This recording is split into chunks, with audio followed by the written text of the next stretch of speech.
Good morning, everyone, or good afternoon, wherever you are in the world. It is my privilege and pleasure to start the day talking about rebel talent. And you might wonder, why is it that this concept is relevant? And I'm hoping to address that up front. My colleagues and I have been following different organizations and workplaces across the globe during the last 15, 16 months.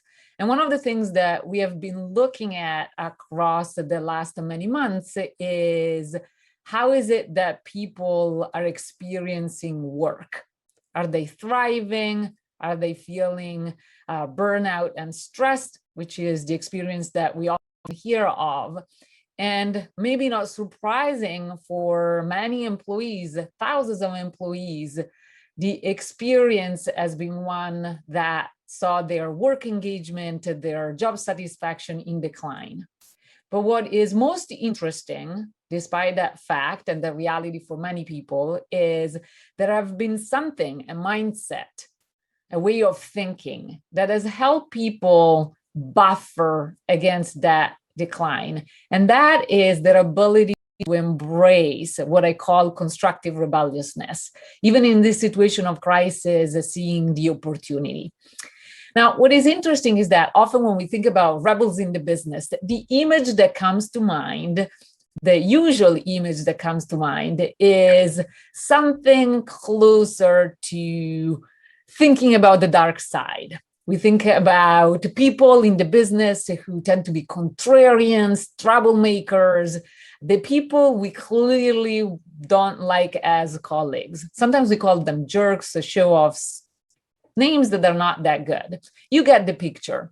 But what I'm going to suggest is that despite the fact that there might be contrarians, show-offs in all sorts of organizations, the rebels I'm interested in, that I've been interested in studying and following and discovering for the last 20 years, are people who push the boundaries, break the rules in situations where, in fact, rules are holding them back. And they're doing so in a way that is positive and constructive. If I think about rebels that I've met, interviewed, or followed over the last 15 months, these are the people who were looking at the crisis, but were able to see the opportunity, despite the fact that the moment was one that was hurtful in so many ways to so many people. They focused on, where do I see the opportunity? What could I be learning from this situation and this moment that could be helpful for me and others in the organization? So let's try to understand what's so special about these rebels. What are some of the behaviors and the ways of thinking that we can all embrace, like them, to be more rebellious in a constructive way?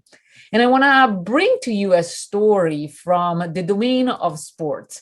Some of you might be familiar with this coach. His name is Maurice Cheeks. He's had a really interesting career in basketball. Now, whether you're a fan or not, that's not important. But where I would like to focus your attention on is a particular evening in the life of this coach. Is April 23 back in 2003. Imagine being like him in this large arena. There are 20,000 fans ready to watch the game. There are millions of viewers also ready to watch the game from home. And you're feeling, I'm assuming, quite focused on the game. Is game 3 of the 2003 NBA championship. If that meant nothing to you, just think that it's a really important game for your team. So you want to lead your team to success. You're feeling focused about the game that's about to start, depending on your type, maybe excited or maybe a little anxious. And right before the game started, a girl who's 13 years old in age walked into the middle of the arena, ready to sing the national anthem. I have a clip of that moment, and I'd like to share the clip with you. And here's the ask. As you're watching, it's a couple of minutes long. Have a look at what stands out to you. And then I'll pose a couple of questions for us to reflect on afterwards. So let's watch the clip. And now to honor America and salute the men and women serving our country with our national anthem, Please welcome, as voted by you, the fans, our winner of the Toyota Get the Feeling of a Star promotion, Natalie Gilbert.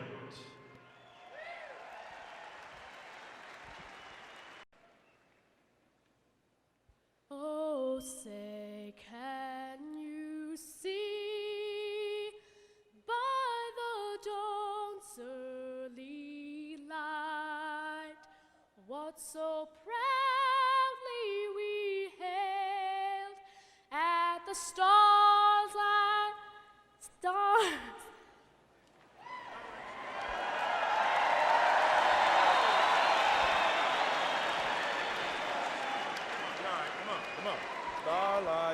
Stars like last gleaming, whose broad stripes and bright stars through the perilous fight. Oh, the ramparts we watched were so gallantly streaming, and the rockets red glare, and the bursting in air gave proof through the night that our flag was still there. Oh, say does that star-spangled banner yet wave? Oh, the land of the free and the home of the brave.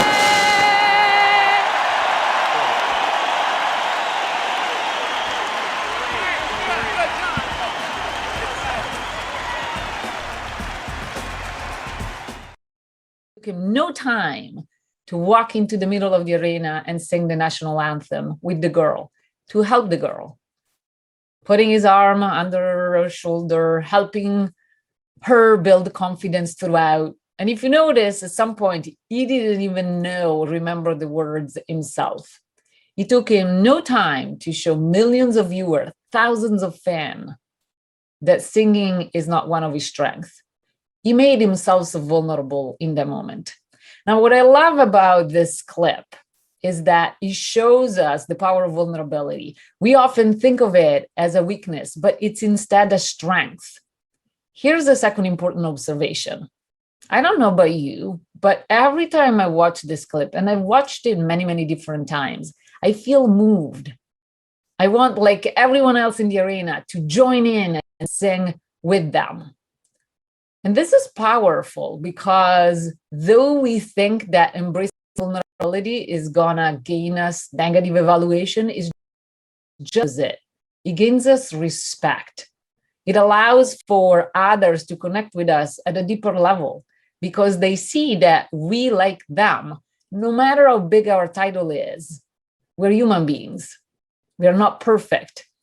We have some weaknesses, and it's much easier for them to relate with us. And so one of the things that I've noticed about this rebels who are driving positive change or bringing innovative ideas forward, there are people who embrace vulnerability.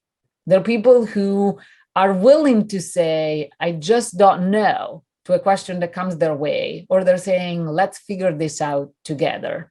It doesn't make us weaker.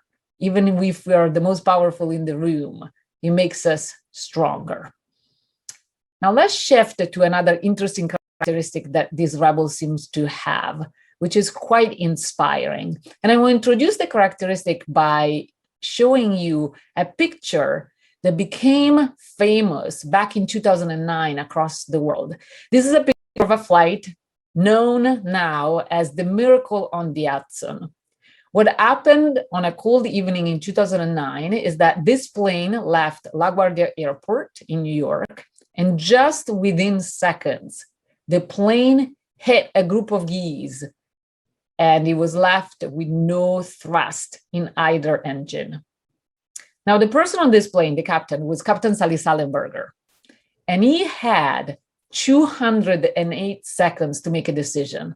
Just imagine, again, being in his shoes. You have 155 passengers on the plane, and you have only a few seconds to make a decision. Most of us for psychology reason, for physiological reason, would go to the most obvious answer, which in that moment would be land at the closest airport, and it didn't. In fact, I found myself reading the conversation as it happened on the plane, in the cockpit, during those 208 seconds. And I was struck because in a moment where most of us would go into tunnel vision, go to the most obvious answer, it didn't do that. It did just the opposite. It kept considering alternatives, broadening his view. He was eliminating alternatives rather quickly, but he broadened his view and he came up with the ingenious solution of landing in the Hudson River. Everyone was safe. Now, I was so struck by this approach and how much is against what I know about human nature in stressful moments that I reached out to him. Email out of the blue is one of those moments where I do it rarely, but I use the Harvard Business School card. I said, hi, I really would love to understand your mind and your reasoning in that moment a little better. And what I discovered by talking to him is that by the time the accident happened, he was clearly an expert. He had over 30,000 hours of flying experience on that type of plane. He had served in the military, so he had experience flying all sorts of planes. He also had served as a volunteer to study what can go wrong on planes by looking at previous accidents. So lots of knowledge and information about what it is that can go wrong. And yet, despite all of that expertise, all of that knowledge, every time he walked into the cockpit, he would ask himself a very simple question, which was, what do I stand to learn today? How is it that today's flight could be different? And it was a very simple habit of mind that allowed him not to look at his expertise and experience as a signal that he knew it all, but rather as a signal that there is more to learn. Part of the reason why this was so striking to me is that I have met way too many experts, very influential leaders who don't do that very naturally. They look at their experience and they do treat it as a signal that they know it all. And they feel confident about making quick decisions because of that expertise and experience. What Sally is doing instead is acquiring expertise and experience, but still holding on to his humility. And that is what allows him to stay open-minded. We need to fight our human nature when we do that. But if we're able to hold on to our humility as we acquire experience and expertise, then we fare much better. And we can come up with much more creative ideas, but also consider more carefully the evidence that comes our way.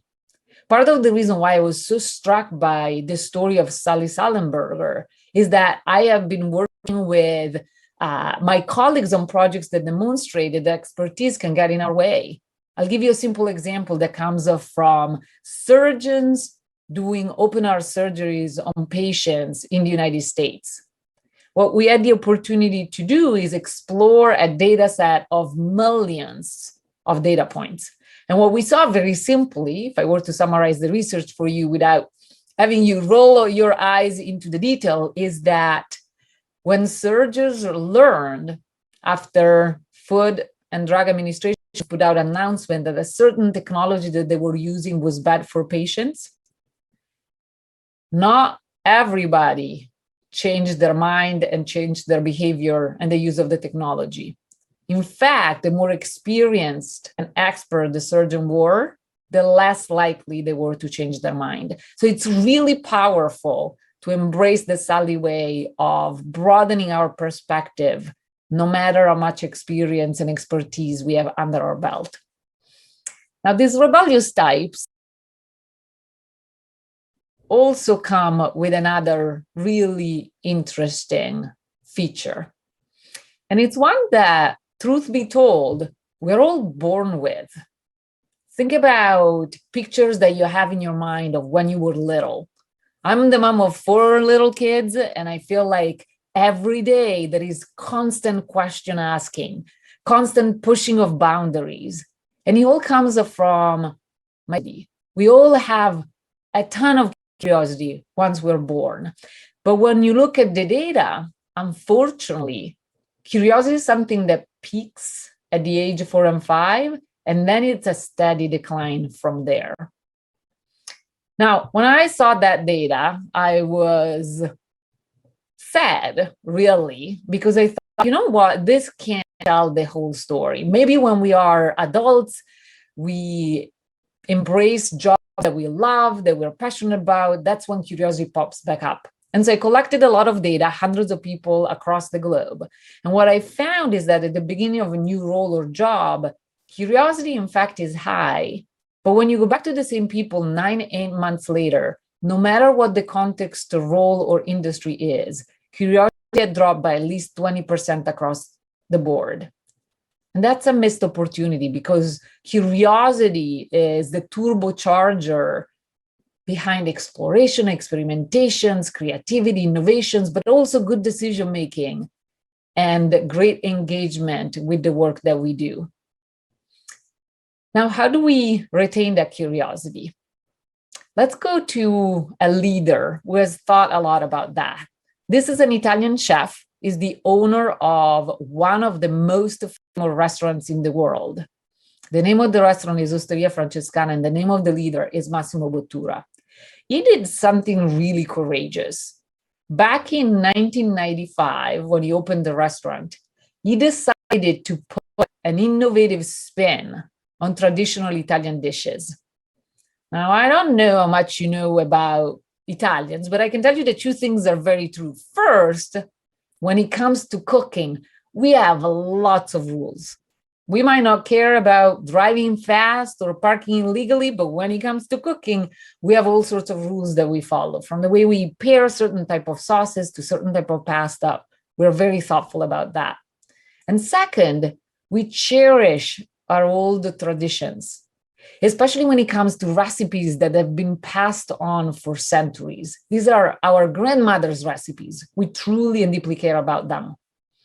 And Bottura went into that context and started asking questions, started asking why? Why is it that we cook the dish this way? Maybe it made sense 20 years ago, but not today. And he came up with very innovative ways of cooking traditional Italian dishes. Now, what I found interesting when I met him and when I studied his restaurant and talked and interviewed the people who work there is that his curiosity was really contagious. And in fact, if you look at everyone in the restaurant, they embrace it. But he's the first one to model that behavior. Let me give you a quick example. It's a very busy night at Osteria Francescana, and one of the sous chefs, known in the restaurant as Taka, is working on the last dessert of the night. It's a lemon tart. Now, Taka is known in the restaurant for being obsessed with attentions to details. He's Japanese, he takes his work very seriously, and he's all about precision for him as he creates these delicious but also difficult dishes to assemble. And as Taka was working on the last dessert of the night, all of a sudden, the tart, which was a lemon tart, and the plate dropped to the floor.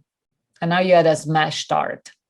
Now, this is one of the most famous restaurants in the world. It's also a 3 Michelin star restaurant. These errors are expensive. And Taka started to panic, not knowing what to do. And at that moment, Chef Massimo Bottura walked into the kitchen and saw the mistake. Now, ask yourself what it is that you would have done in that moment. I can tell you that having visited all sorts of restaurants, fancy restaurants in the last few years, I always say for research purposes, that many leaders would have yelled at the mistake. They would have treated it as an important moment to talk about standards. Bottura didn't, and not only that, he looked at the plate on the floor and then up at Taka and said, Taka, I think we have a new idea for a new dessert. And sure enough, they came up with a new dessert. It's a deconstructed lemon tart, and it's now the most popular dessert at the restaurant. The name for it is Oops, I Dropped the Lemon Tart. And to me, it's a perfect example of what we all have the power to do. In every interaction, whether we see a mistake, an error, and even an accident, we have the opportunity to look at it under a different light. to see the source of inspiration, as Bottura did in this moment. If I go back to the data that I was mentioning earlier that we collected throughout the pandemic, the leaders who were able to use this mindset to not see the crisis and the constraints, but to focus on the opportunity, on what could we do, what are we learning, and innovate based on that, have fared so much better. They have now much stronger relationships with their employees. And as it turns out, their approach, their way of thinking, of embracing the challenge is also something that is contagious and we see reflected in the employees themselves. Now, I think that part of this ability to stretch is linked to our ability to embrace the unknown and accept the discomfort that comes with it. Many years ago, I decided to take some improv comedy classes. It was a Christmas present for my husband. That's a different story since he didn't quite like it at the beginning, but it was a 10-week long course and appreciation came after quite a few weeks. But if I think back to that experience, what is really powerful is a lot of the learnings that came from going through improv comedy. Every week we were doing scenes, exercises that were different, that really stretched ourselves. And with that, we were most always uncomfortable. But by stretching constantly, week after week, we became comfortable with the uncomfortable. And I've seen way too many leaders across all sorts of organizations, especially in the last 15 months, trying to optimize by removing discomfort. But again, we fare better if we just embrace it. And we're also sending a very powerful message to whoever gets to work with us. Now, another important lesson that it's an interesting way of thinking that comes from improv is that curiosity and judgment can coexist. I think that is profound. Go back to the tart, the quick reactions that many of us would have had is, again, the yelling, the seeing the mistake. But if we remove that judgment, it's much easier for us to ask the question, what could that be? Now, I'm really excited to share these ideas with you because as I think about the power that you have, no matter where you're sitting, no matter which organizations you're part of, we can all embrace our inner rebels. And it truly starts with a shift in mindset. Do and make that shift. We can model behaviors for others, but we can also think differently about creating conditions for others to thrive. When I think of that, I think about an Italian quote. It's a quote that comes from a sculptor and artist, Michelangelo Buonarroti, that became quite famous for a lot of his art. But the quote that stayed with me, that was really powerful, comes from the way he talks about sculpting. Here's what he wrote about the process. He said, sculpting is a process whereby the artist releases an ideal figure from the block of stone in which he slumbers. It's a powerful quote because it makes me wonder, what if we were all to start with the assumptions that there is great talent all around us, and that our job as leaders, as colleagues, is not only to do the modeling, to be the first one to embrace vulnerability, to have a broad perspective, to leverage curiosity, but also to do this sculpting, to create those conditions for others to bring out more curiosity, to bring out more vulnerability, and to assure that they're broadening their perspective. And so what is the one question that can help us all think about the opportunity of sculpting more often in the work that we do? Well, when I think about that, I go back in time once again.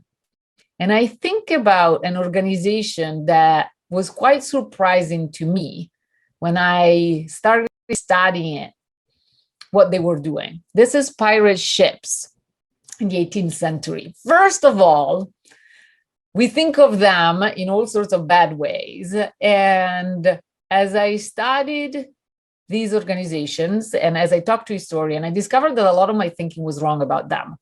I'll give you two ideas that hopefully are going to be as surprising to you as they were surprising to me. First, at a time when it was quite a few decades before slavery ended in the United States, they were the most diverse organization on the planet. So I think just for that, they get a lot of points in my book. They were getting people to be part of the crew, not because of their race or gender, but because of their commitment to the mission of the ship, because of their desire to contribute and to bring their skills to good use. But the second reason why they were a really interesting organization is how they were organized. The crew was in charge of electing the captain. And the crew, through very simple mechanism, could remove the captain if the captain was not treating the crew well, if they didn't divide up the booties equally, if they were not providing conditions that allowed the crew to thrive. And that to me is eye-opening and very inspiring, because again, it raises an interesting question that I'm sure these captains were asking themselves all the time. And it's the question of what if we were to ask ourselves on a day-to-day basis this question: am I the captain that my crew would choose as his leader today? I think that that is incredibly powerful. It centers our attention to the fact that we need to do that sculpting. We need to provide the conditions for people to embrace their inner rebels, because that leads to much greater innovations, higher levels of performance, and easiness that comes with adapting to change, but also the feeling that we experience joy at work rather than frustration. We engage with work very, very differently. What a great question to be asking, to remember ourselves what it is that we need to do to earn respect from our crew, rather than taking that as a given that comes from a large title is. So I'm going to leave you with three insights that I hope you're taking away from this discussion. And I hope that the stories are going to make these insights more memorable. First, curiosity and judgment can coexist. Next time you're in a meeting, in a conversation, in an interaction, even a disagreement, try to think about that motto that comes from some of the basic philosophies of improv comedy. Rather than being quick to judgment, let's ask questions and be curious about the perspective and what others have to contribute. Second, let's remember that, as we saw in the case of Sally, expertise and humility make a perfect match. Let's focus not on all the things that we have experienced and learned, but focus instead on what it is that is left to learn. And finally, and quite important, especially for the times that we're living through, let's remember that discomfort is really key to change and improvement, and that we become more comfortable with what's uncomfortable when we actually embrace discomfort. So I'm going to end with a big thank you. I hope that you're going to embrace these insights in your day-to-day and in your leadership. No matter where we sit in organizations, we have the opportunity to influence others, and that is the opportunity that leadership gives us. Thank you so much. I'm just a link away or an email away. So if there is something that triggered your curiosity that you want to ask, please feel free to connect. Thank you for having me.